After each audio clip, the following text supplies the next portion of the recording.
From Wish TV and the All Indiana Podcast Network, this is the News 8 Daily 8 Podcast with Wish TV's Kylie Conway. A Wish TV News 8 update. Hi, this is Kylie Conway, and this is your News 8 Daily 8 for Friday, March 11th. Snow will continue to slowly move through our state during the day. Northern Indiana is already getting it pretty big.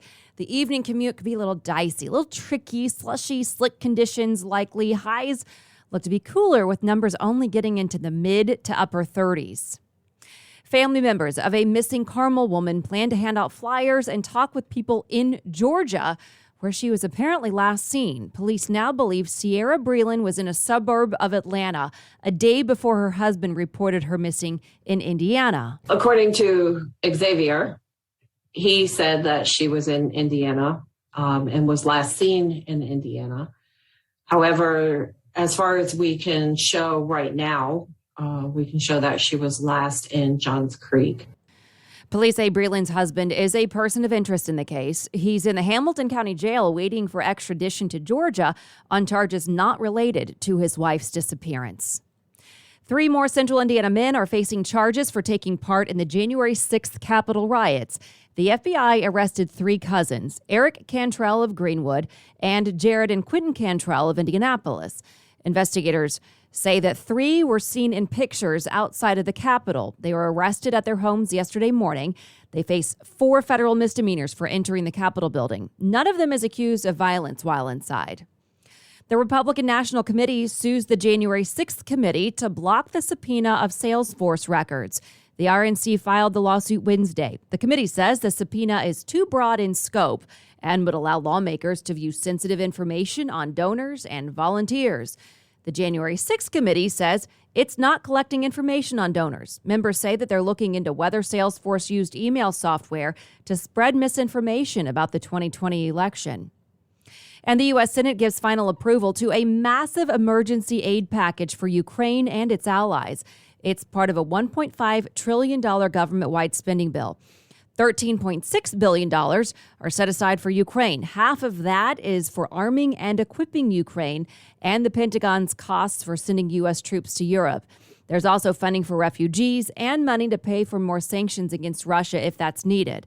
The bill also prevents a government shutdown. It's a very good night for this country, a good bipartisan night, and I thank our senator from Vermont and our president pro tem, of course. Indiana Senator Todd Young joined 17 other Republicans in approving the bill. Indiana's other senator, Mike Braun, voted against it. Now the bill moves to the president's desk for his signature. The United States and several top allies are about to deliver a new economic blow to Russia.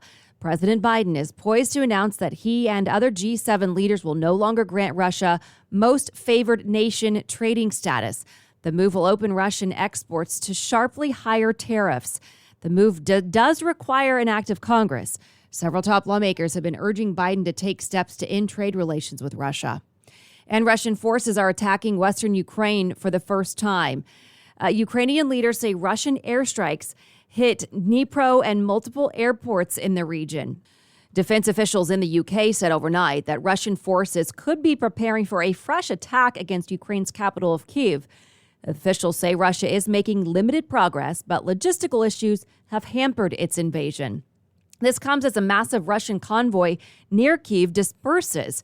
According to new satellite images from Maxar Technology, the convoy originally spanned 40 miles, but the images from 11:30 yesterday morning show the convoy largely gone.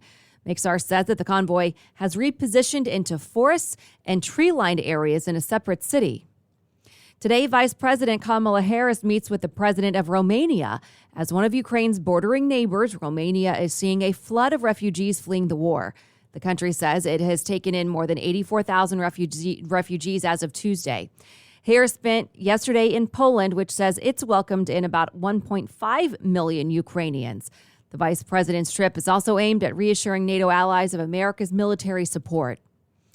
Former Vice President and Indiana Governor Mike Pence is also meeting with Ukrainian refugees. He and his wife Karen visited the Ukraine-Poland border yesterday. Pence called the impact of the war heartbreaking and said the region has a great need for support. Pence made news last week, criticizing fellow Republicans who have been sympathetic to Russia's leader, saying the party has no room for apologists for Putin. Today, the calling and funeral service for a longtime leader in the Indianapolis Fire Department. Starting at daybreak this morning through sunset tomorrow, Governor Holcomb is asking that flags across Marion County fly at half-staff for Captain Mark Rapp Sr. Rapp was a founding member of Indiana Task Force 1. IFD says his service at Ground Zero in New York after the 9/11 attacks is linked to his cancer, so his death is considered line of duty. Calling hours are 11 to 2 and 3 to 6 at Crown Hill Cemetery. A memorial service is set for 7 tonight. Burial is tomorrow. Major League Baseball is back. The Players Association accepted management's offer to salvage the 162-game season. It puts an end to the 99-day lockout. Free agency has already begun, with spring training set to begin this weekend. Opening day is set for Thursday, April 7th, and the deal brings major changes to the game. No more pitchers at the plate. Both leagues will use the designated hitter. The playoffs expand from 10 teams to 12. You'll see advertising on jerseys and helmets. A new draft lottery will discourage teams from tanking late in the season.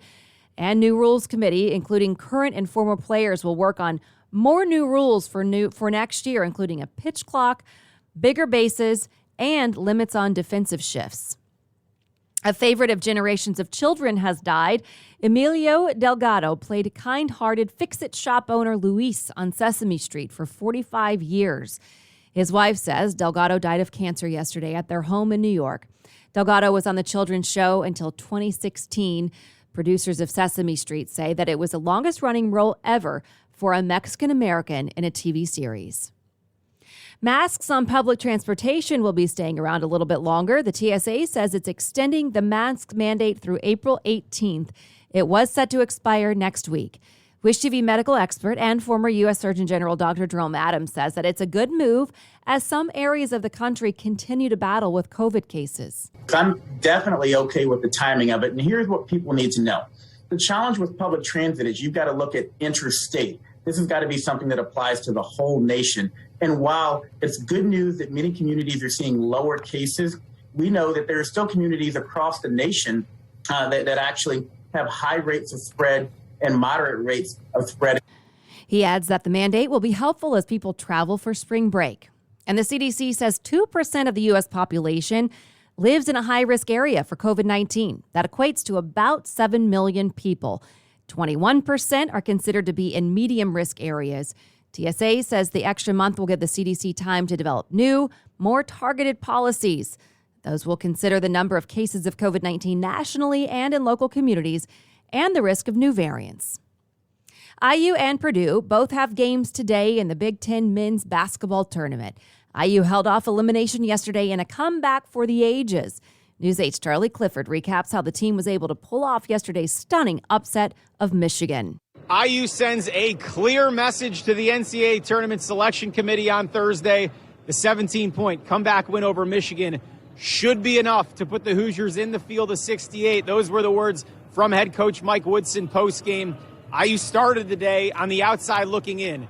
This comeback, saving its season and delivering the program its best March moment in 6 seasons. This is probably the biggest win for our program in such a long, long time. And, you know, I got to give my staff and the guys in that locker room that wear that uniform a lot of credit, man, because this team, they just won't quit. And that's a good sign to me. This game was huge for this program, man. I mean, you know, we lose the day, and I don't know what the committee is, you know, going to do or say about Indiana University basketball. The fans were big. Even in the first half, they were still cheering for us, so that was huge for us. And then going into halftime, having my teammates believe in me was big for us, and that's really big for our team. It's believing that we can win. Last 12 minutes, coach said we got to get a stop. It's all about getting stops. We're scoring. We just can't get stops. And everybody everybody held each other accountable for that, man. And we just dug in and got stops. It was great. Just a lot of guys just really excited. Coach Woodson coming in there, talking to us. I mean, obviously it's a great win, but we got 3 more to go. We got to look forward to Illinois. After hearing it from Woodson at halftime, Trace Jackson-Davis outscores Michigan star big man Hunter Dickinson 19-2 in the second half. Xavier Johnson, the emotional beacon for the IU crowd, that was 90-10 red inside the Fieldhouse on Thursday. Possibly the biggest win for IU outside of Indy over the past 24 hours. Butler's upset of Xavier, who is also on the bubble. That likely clears a spot for the Hoosiers into the field. For now at the Fieldhouse, Charlie Clifford, Wish TV, wishtv.com, and follow us on Facebook. And here's a rundown of today's Big Ten schedule at Gainbridge Fieldhouse. The quarterfinals tip off at 11:30 with the Hoosiers taking on the number 1 seeded Illinois. Illinois is looking to repeat as Big Ten champions after winning last year's tournament. Iowa and Rutgers will follow before Michigan State and Wisconsin take the court at 6:30. Then at 9 o'clock, Penn State looks to pull off another upset, hoping to best number 3 seeded Purdue. Penn State upset Ohio State yesterday, 71-68. Have a great weekend, everybody. This has been your News 8 Daily 8 for Wish TV. I'm Kylie Conway. Online at wishtv.com and follow us on Facebook when you search Wish TV. This is the News 8 Daily 8 podcast with Wish TV's Kylie Conway. A Wish TV News 8 update on demand. For even more, on demand and on the go. Connect with Wish TV on Facebook at wishtv.com and on the free Wish TV mobile app.